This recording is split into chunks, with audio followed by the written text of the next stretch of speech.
안녕하세요. 결혼 4년차 32살 주부입니다. 결혼 1, 2년 차에 보통 아이가 생기던데 저희 부부는 맞벌이를 하느라고 아이를 조금 늦게 가졌어요. 사실 대출금도 더 갚고 저금 상황도 여유로워졌을 때 아이를 가지려고 조심했는데 아이가 덜컥 들어서 버렸네요. 친정엄마도 시어머니도 이 소식에 엄청 기뻐했어요. 내색은 안 하셨지만 은근 기대를 하고 계셨나 봐요. 특히 시어머니가 더 기뻐하셨습니다. 대를 이을 아들이 태어나니 제사를 이어갈 수 있겠다고요. 제사 이야기가 나와서 말인데 원래 시댁은 결혼 전에는 제사를 따로 지내지 않았어요. 시아버지가 남편이 어릴 적에 일찍 돌아가셨거든요. 그렇게 되면서 자연스럽게 제사가 없어졌다고 하네요. 설령 제사가 있는 집에 시집을 가더라도 저는 제삿날 며느리가 겪는 스트레스 같은 건 사실 걱정도 하지 않았어요. 저희 집도 제사를 지내거든요. 딸만 둘인 저희 집에서 제사는 온 가족이 일을 나누어 하는 행사였어요. 아버지랑 어머니가 아침 일찍부터 음식 준비하시고 저도 도와요. 먼저 결혼한 언니도 형부와 같이 와서 도와주고요. 조금 늦게 오기는 하지만 늦게 온 만큼 제사 준비부터 뒷정리까지 도맡아 하고요. 그만큼 제사는 제가 어릴 때부터 계속 겪어오던 일이었기 때문에 딱히 걱정이 된다거나 하지는 않았어요.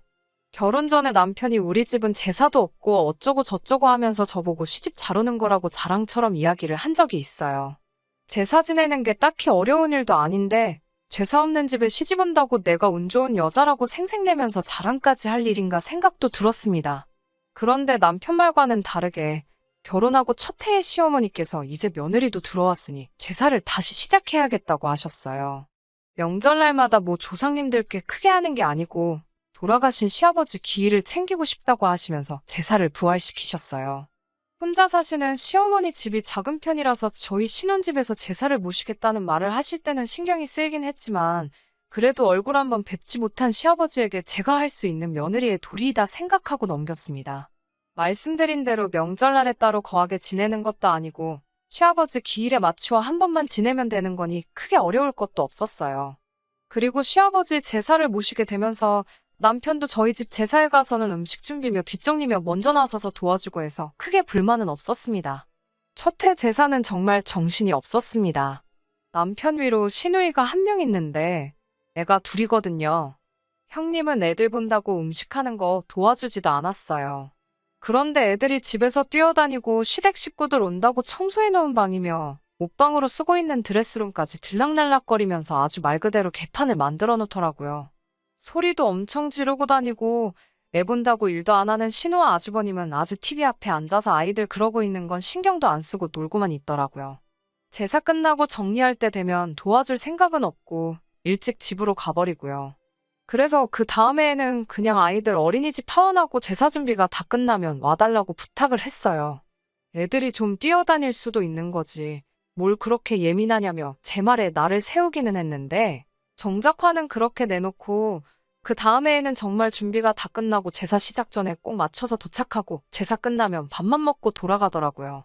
시어머니가 일찍 오셔서 나물이나 탕국 같은 거 하시고 제가 전이랑 나머지를 준비하니까 사실 그렇게 힘든 건 없었어요.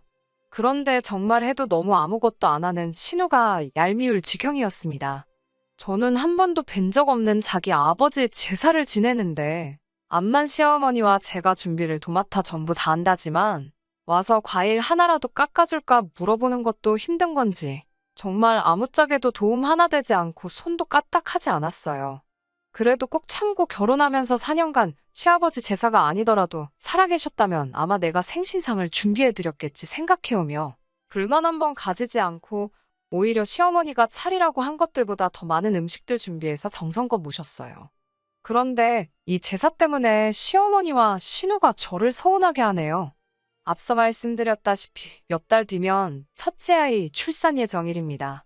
거기에 더불어 제 출산 예정일에서 한 달쯤 지나면 시아버지 제사가 있어요. 지난 구정에 시어머니 집에 모두 모여서 식사를 했습니다. 모처럼 자기 시댁에 가지 않은 신우도 아주버님과 함께 와 있었고요. 만사까지는 아니지만 아이를 가진 몸으로 저는 음식 준비를 했습니다. 신우는 역시 손 하나 까딱하지 않았고요. 신우도 이 집에서야 딸이지 자기 시댁에 가면 며느리가 겪는 고충 충분히 이해할 텐데 정말 아무것도 안 하는 모습에 열이 받기는 했지만 그래, 엄마 집에 와서 마음이라도 편해야지 하면서 최대한 이해하려고 했습니다. 저도 친정에 돌아가면 남편 사위 노릇 시키며 푹 쉴 생각이에요. 음식 준비가 끝나고 저녁상을 차리는데도 신우는 방에 낮잠 자러 들어가 놓고 나오질 않고 있더라고요. 수저 꺼내주는 것만 도와줘도 좋으련만 낮잠을 얼마나 깊게 들었는지 제가 몸소 깨우러 가기까지 해야 했습니다. 잠투정을 부리며 끝끝내 나오지 않더군요. 저도 굳이 신우밥을 제가 먹여야 하는 의무가 있는 건 아니니 몇 번 깨우다 말고 그냥 말았습니다. 한참 식사를 하고 있으니 그제서야 배가 고팠는지 슬슬 기어 나오더라고요. 시어머니는 신우 먹으라고 떠놓은 국이 식었으니 토렴해서 새로 떠오라고 저한테 시키더라고요. 시댁에서 시집살이 하는 것 당연한 건 아니지만 어느 정도 감수는 하고 있었으니 아무렇지도 않았습니다. 그런데 저를 정작 서운하게 한 건 하루 종일 집안일 한 것도 아니었고 신우의 잔심부름까지 전부 저에게 시킨 게 아니었습니다. 시어머니께서는 올해는 제사를 지내지 말자는 말을 꺼내시더라고요. 제사를 안 하는데 제가 왜 서운했어야 하는가 생각하시는 분들도 계실 거라고 생각합니다. 그건 제사를 지내지 말자는 말이 나오고 나서 이어진 말들 때문에 그랬습니다. 제사를 안 지내자고 하신 이유가 참 어이가 없었어요. 저의 출산 예정일을 물어보시고는 시어머니께서 그걸 이유로 올해는 일할 사람이 없으니 제사를 지내지 말자고 하시네요. 옆에서 남편이 그 말을 듣고 일할 사람이 왜 없어? 라고 물어봤어요. 가끔은 눈치 없는 게 도움이 될 때도 있더라고요. 아무튼 남편 말을 들은 신우가 네 마누라 곧 있으면 출산하잖아. 라고 남편의 질문에 대답을 해주더군요. 그 상황에 또 눈치 없는 남편, 우리 땡땡이가 출산하는 게 무슨 상관이야? 엄마랑 누나가 준비하면 되는 거 아니야? 라고 물어보더라고요. 갑자기 평소에는 눈치라고는 하나도 없던 남편이 천재처럼 보이기 시작했어요. 신우는 남편의 반응에 당황을 하면서 자기가 그걸 어떻게 하냐고 대답하더라고요. 남편이 거기서 눈치 없게 계속 파고들었으면 좋았을 텐데 아쉽게도 더 캐묻지는 않더라고요. 대신에 그럼 전 같은 간단한 것들은 사가지고 우리끼리 간단히 지내면 되는 거 아니냐고 되물었습니다. 이번엔 시어머니가 당황해서 그래도 명색이 제사 음식인데 음식에는 정성이 들어가 있어야지 음식 사서 했다가 네 아버지가 오셨다가도 음식 보고 실망해서 왔다가 그냥 가버리겠다는 말로 둘러대시더라고요. 남편은 그 말에 또 그게 무슨 소리냐는 듯이 그러니까 정성이 필요하면 누나하고 엄마가 같이 하면 되는 거 아니야? 하고 되묻더라고요. 남편이 평소 돌아가신 아버지에게 애틋한 마음이 있고 오히려 요 몇 년간 제사 지내면서 참 아버님께 보답하는 것 같아 마음이 좋았었다고 하면서요. 아무튼 남편이 엄마랑 누나가 하면 되는 거 아니냐. 며느리는 어차피 남의 집딸인데다가 우리 아버지가 땡땡이 얼굴 한번 본 적이 있는 것도 아니고 제가 음식 해주는 거는 결국 아버지한테는 모르는 사람이 해주는 거나 마찬가지 아니냐고 되묻더라고요. 그러면 그냥 밖에서 음식 사다가 하는 거랑은 뭐가 다르냐면서요. 남편의 의외의 질문에 두 사람 다 아무 말도 잊지 못하고 덕분에 신우는 괜히 언성을 높이면서 받아치다 보니 명절자리 분위기도 많이 안 좋아졌어요. 시어머니께서 상황을 수습하신다고, 됐다고, 싸우지들 말고 올해는 그냥 제사가 없는 걸로 하자고 하더라고요. 그날 집에 돌아가는 길에 남편이 자기 어땠냐고 물어보더라고요. 평소에 눈치도 없고 자기 의견 못 내는 못 믿어온 성격이었는데 그런 남편이 봐도 제가 출산하는 것 때문에 제사를 안 지낸다는 말이 어이없게 들렸나 봐요. 그래서 아무것도 모르는 척 행동해서 두 사람에게 한 방 먹여준 거라고 하네요. 웬일로 남편이 그런 걸로 저를 다 기쁘게 해주더라고요. 고맙다고 말하고 집으로 돌아왔지요. 그날은 그냥 그렇게 넘어가나 했는데 그날 저녁에 신우한테서 전화가 왔습니다. 저한테 올케는 그 상황에 어떻게 아무 말도 안 하고 있을 수 있냐고 자리에서 언성 높아지고 시언니 시어머니가 곤란해하는 상황이면 아무리 출산 예정이라고 겹친다고 해도 적당히 눈치 보다가 네가 알아서 음식 준비 도울 테니 제사를 지내자고 말 한마디 했으면 되는 게 아니냐고 저한테 따지더라고요. 너 때문에 시아버지 제사를 못 모시게 된 거나 다를 바가 없는데 어쩜 그 상황에 미안한 기색도 없이 말 한마디 안 하고 똥 씹은 표정으로 가만히 상황만 지켜볼 수 있느냐고요. 이미 시어머니께서 일할 사람이 없어서 제사를 지내지 말자는 말을 꺼내셨을 때 일할 사람이 없다는 말이 저를 지칭하고 하신 말인 걸 눈치를 채버려서 그때부터 저도 표정 관리를 제대로 못했거든요. 원래 시댁 제사는 며느리가 챙기는 거 몰랐어 라고 하면서 제가 며느리로서 당연히 해야 할 의무를 안 하는 거라는 식으로 말을 하더라고요. 더 늦기 전에 시어머니께 전화드려서 그냥 제사 음식 준비하겠다고 말씀을 드리라는 식으로 강요를 했습니다. 솔직히 너무 억울하고 화가 났는데 옆에서 신우랑 대화하는 걸 지켜보던 남편이 자기한테 다 생각이 있다고 자기만 믿으라고 하더라고요. 그러고 나서 남편이 전화기를 들어 전화를 건 곳은 신우의 시어머니였습니다. 원래 어려서부터 신우와 아주버님, 남편 이렇게 셋이 한 동네에서 같이 자라왔고 명문대를 나오신 신우의 시어머니는 세 사람을 공부도 봐주며 저희 시어머니와도 가까이 지내셨다 하더라고요. 남편도 그래서 잘 알고 지내던 사이였고요. 거기에 또 배우신 분이라고 우리 시어머니께서는 사돈관계가 되기 전부터도 신우의 시어머니 말이라면 무조건 전적으로 따랐다고 합니다. 애초에 시어머니가 시아버지 돌아가시고부터 제사를 안 지내기 시작한 것도 신우의 시어머니가 그 집에 제사를 없앤 모습을 보고 우리 시어머니도 따라서 없애신 거라고 남편이 설명해 주더라고요. 이제 와서 시아버지 제사를 부활시킨 게 자비를 할 수 있는 며느리인 제가 들어와서 그런 건지 아니면 정말 먼저 떠난 남편 기일을 챙겨주고 싶었던 건지는 모르겠지만 말이에요. 남편은 신우의 시어머니에게 신우가 한 말을 낱낱이 말해주기 시작했습니다. 신우의 시어머니는 특히 시댁 제사는 며느리가 챙기는 거라고 말한 신우의 발언에 몹시 불쾌해하시더라고요. 본인이 시집와서 제사를 없애버린 것도 며느리가 혼자서 제사 준비하는 불공평한 구조가 못마땅해서 없앴던 거라고 하더라고요.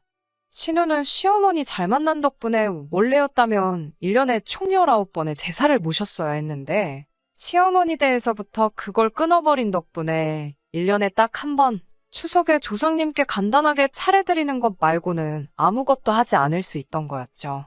차례상마저도 대추와 곶감 같은 과일 몇 개, 어포나 육포 하나만 내서 간소하게 차린다고 합니다.